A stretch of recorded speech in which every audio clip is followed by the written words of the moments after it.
Precious little Jenny. "Jenny, where are you?" Sam shouted into the woods.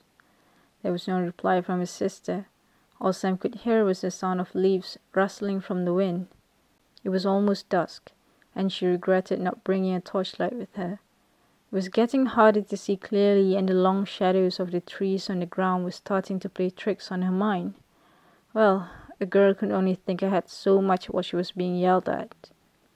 "It's not funny. Where are you?" She tried again, but the only answer she got was from crickets. "Oh, for fuck's sake, answer me!" Chances were Jenny couldn't even hear her, but Sam would rather think her sister was pranking her than imagining her sister being too lost or unconscious God knows where. Sam wanted to curse her parents for building a house with the woods for a backyard, but she knew that if she started cursing them for one thing, everything else would get piled up and she would not be able to stop herself until she let out all of her anger.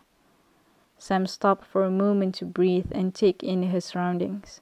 She had only been walking in one direction, and if she turned around she could still see the red roof of their house through the leaves and branches. She didn't want to stray too far from the path, or else she would be lost too.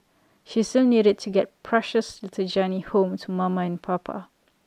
The trees around Sam stood tall and were looming over her. She felt as if they were trying to consume her, and the shadows seemed to add to the effect. Then she saw something move behind one of the trees and hid there. Too big to be a rodent, and too small to be a man. Sam marched down towards the tree, and she did not care to be quiet. Twigs snapped underneath her boots, and she made it a point to stomp on them as hard as she could. She was right. Jenny was playing games with her. Once Sam was close enough, Jenny tried to run away, but Sam quickly snatched her arm and held it in an iron grip. Jenny was still giggling. Too bad Sam didn't find any humor in the situation. They walked back home following the same trail Sam did, and Jenny was silent for the most part. The only time she spoke was to complain that Sam was hurting her, but it only made Sam tighten her grip. Jenny did not want to repeat the same mistake. Her sister was furious, she could tell that much. Although she didn't quite understand why, all she wanted was to play hide and seek with her. Once they got home, Jenny was still oblivious when their parents were yelling at both of them. At Jenny because they were worried. At Sam for being a stupid daughter who couldn't do a single job right. Jenny wasn't exactly to be blamed though, she was only 5 years old. And by the time the shouting got too loud, Mama came to her side and hugged her. Mama wrapped her arms around her protectively, effectively covering her ears until she could not decipher the sound of whipping and the muffled screams coming from her older sister. No, Jenny did not hear nor see any of that. Her precious eyes and ears could not witness any of that. Sam was used to it by now, but that didn't mean she hated it any less. She knew what was coming for her the second Mama asked the maid if she knew where Jenny was. It was nearing dinner time, and Papa just got home, which Sam understood that it meant the belt would come in handy. She hated the belt, but she hated Papa more for using it on her. Mama never hit her, but that was only because she would be too busy protecting Jenny, making sure she didn't see what was Papa doing to Sam, and would almost always be because of something Jenny did. But that didn't matter. Sam would have to take the blame anyways. "You should have been watching your sister," Papa said after he was done. He always said that. "Now look at her. She has scratches all over her body. This is all her fault." It was ironic, really. Papa could see the non-existing scratches on Jenny, but was completely blind to the bruises he had inflicted on Sam. That night, Sam didn't join her family for dinner. The maid, Lisa, brought her food upstairs instead.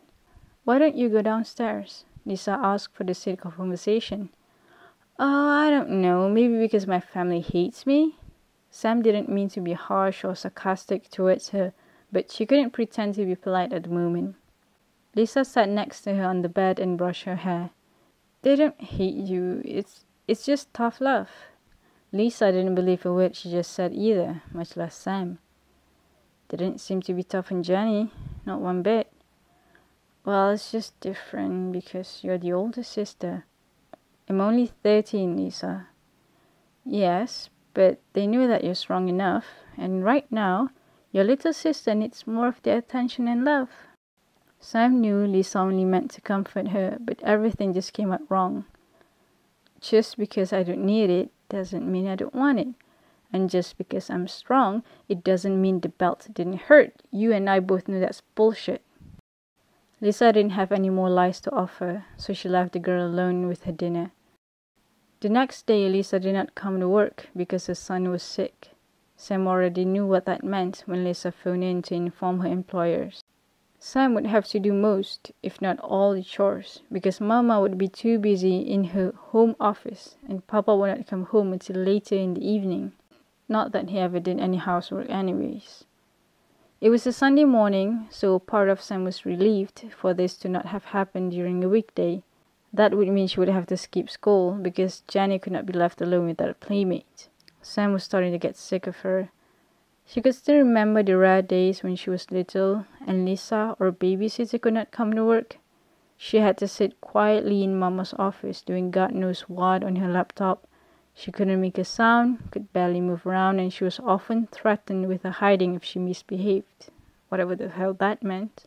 Since Jenny was born, Sam was always in charge of her, and if Jenny ever opened the door to Mama's office, Sam was the one who would be punished for not keeping an eye on her sister. And that day was no different than the others. Sam was in the kitchen preparing dinner for 4 and she had told Jenny to stay in her room. A 5-year-old could not be trusted around knives. For a brief moment, Sam felt a sense of tranquility. She was only focusing on the sound of her knife on the chopping board and the sizzling of the onions sautéing in the pan. She caught a whiff of the smell and it brought a smile on her face. The kitchen had been her private safe place ever since Jenny was born. Sometimes while Mama played with Jenny, Sam would sit here and watch Lisa cook instead. Lisa had taught her some recipes over the years, and in the days Lisa couldn't come to work, Sam would cook for the family instead. There were days when she cooked just for the fun of it, but more often than not, it was to avoid Jenny. It was an unconventional, happy little thought that she had and kept to herself. The timing couldn't have been more perfect. Sam had just turned off the stove and Mama called her from her office. Sighing to herself, Sam took off the apron and reluctantly walked down the hallway.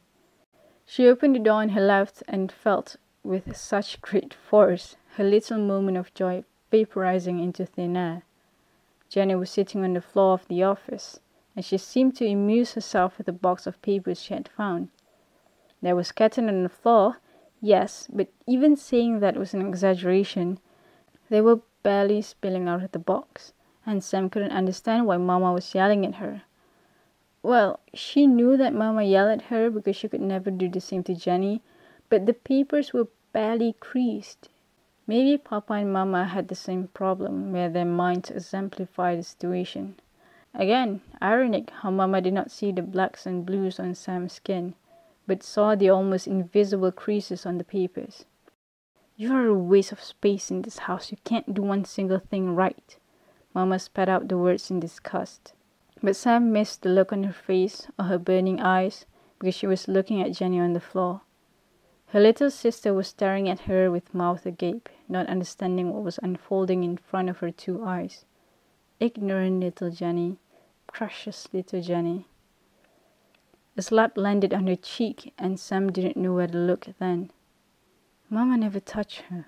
It was always Papa with his hands or feet or belts, but not Mama. It felt like a trust was broken, or whatever was left of it. Sam had never felt emptier than she did that time. "Mama?"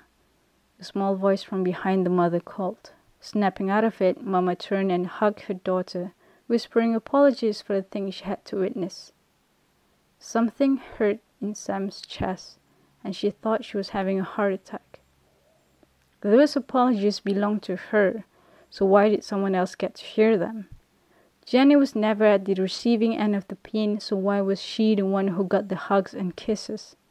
Something told Sam this was unfair, and it had nothing to do with being the older sister. Mama and Papa simply never loved her. Lisa had lied to her about it. In the embrace of her mother, Jenny was reaching out her hands towards Sam as if wanting to include her in the intimacy. Sam appreciated the gesture, but she already knew at the moment that she was not invited. Nonetheless, Sam smiled and asked Jenny if she wanted to play hide and seek. "What did you just say?" Mama asked. Still with that sad smile on her face, Sam repeated the offer. "I asked Jenny if she wanted to play hide and seek. You don't want her snooping around the office, right? I've finished cooking, so I can play with her now." Jenny didn't wait for Sam to finish his sentences before running out of the room, yelling, "Come and find me!" With one last look, Mama stood up and returned to her desk, ignoring Sam's presence altogether. Jenny already left the room, so she figured there was nothing else worth giving her attention to. She almost missed Sam's "I'm sorry" that she whispered before walking out the room to find Jenny. Wouldn't matter if she heard it. She wouldn't accept it either way, and if by some miracle she did, she wouldn't have guessed what the apology was really for. They played for a while, taking turns hiding in random nooks and crannies in the house. It was fun for the both of them, even Sam could admit that. But every time she paused to catch a breath or think about where Jenny could possibly be hiding, she felt that sting on her cheek again. Absent-mindedly, she would bring up a hand and touch where Mama's palm had landed. It felt warm, but it was only Sam's imagination. She tried to forget about it and focus on their game instead, but every time she found Jenny giggling without a care, something dark stirred inside of her. During one of their rounds of hide and seek, Sam took slightly longer than usual to find Jenny because she went to the bathroom in the middle of playing. When she found her in one of the cupboards in the kitchen, Jenny was laughing at her. "Boo, you took too long to find me. Mama could have been mad at you again," she sang. "Oh, bless this poor child. Why don't you go hide again and see how fast I can find you this time?" Jenny ran past her out of the kitchen, and Sam could hear her footsteps going upstairs. She counted to 10, dragging each syllable out while she formed thoughts and plans in her head. She only moved after her eyes caught a glint from the knife she used to make dinner in the sink. Everything went downhill from there. Papa came home minutes after the exchange in the kitchen, and the first thing he saw was Sam and Mama crying outside of their home. His first instinct after getting out of the car was to touch his belt, and Sam caught him doing that from the corners of her eyes. Both of them were crying, Mama more frantically than Sam, but Papa sensed great fear coming out of her daughter's voice. I'm sorry, I'm sorry," Sam pleaded, repeating the two words like some old broken record. Mama ran into Papa's arms and sobbed into his dress shirt. "What the hell happened here?" Papa asked them. Sam fell to the floor then. Her legs were not able to support her weight through her trembles, and her whole body shook with panic. "I can't find her. We were playing hide and seek in the woods and I lost her. I'm sorry."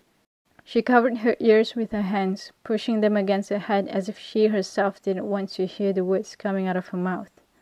Papa's face was white as sheet, and Mama only sobbed harder. He wanted to punch Sam for being stupid. It was only yesterday that Jenny got lost in the woods, and today they decided to play hide and seek in the fucking woods. He wanted to kick her, no, whip her with the belt, because this was unacceptable. And she dead cried on the floor while her sister was probably trembling in fear somewhere under a giant scary tree. But even Papa knew his priorities, and that was to save Jenny. He let go of Mama and ran into the woods. Startled and not wanting to stay with her disappointment of a child who was still curled up like a ball on the floor, Mama went after him. As soon as their silhouettes disappeared and blended in with the long shadows of the trees, Sam got up, wiped off the tears off her face, and dusted herself. She went into the house for a second and walked out in the same steady footsteps and marched into the woods. She might not know the ins and outs of the forest, but she knew them more than Papa and Mama, and that was enough. She had just visited it yesterday when she went looking for Jenny, and she had found her, but she knew their parents would not find Jenny there. It was a little past dinner time when Sam came back and took a light shower to clean herself. Still wet from the shower, Sam entered Jenny's room and unlocked the door of her closet. Her sister was sitting on its floor. She seemed to have exhausted herself from crying that she was left a whimpering mess.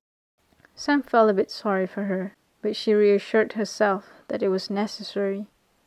"I'm here now. Come on, let's have dinner." It was just the two of them that night. Sam with her fresh new clothes and smelling like strawberry shampoo and lavender softener, and Jenny with her disheveled hair and tear stains still marking her face, sitting facing each other. They were both quiet, save for Jenny's occasional hiccups, and Sam was merely waiting for Jenny to ask her the question. It came at the end of dinner when both plates were already empty. "Where's Mama and Papa?" Jenny asked, her voice still hoarse from crying. "They're not coming home." "Why not?" Sam got up and collected their plates. "Why should they? We don't need them." "But I want Mama and Papa." Sam opened the tub and started doing the dishes, deliberately choosing not to look Jenny in the eyes. "Too bad then. Now go to bed." Jenny wanted to protest, but even her small mind could recognize the tone in Sam's voice. It was the kind that gave no room for any argument.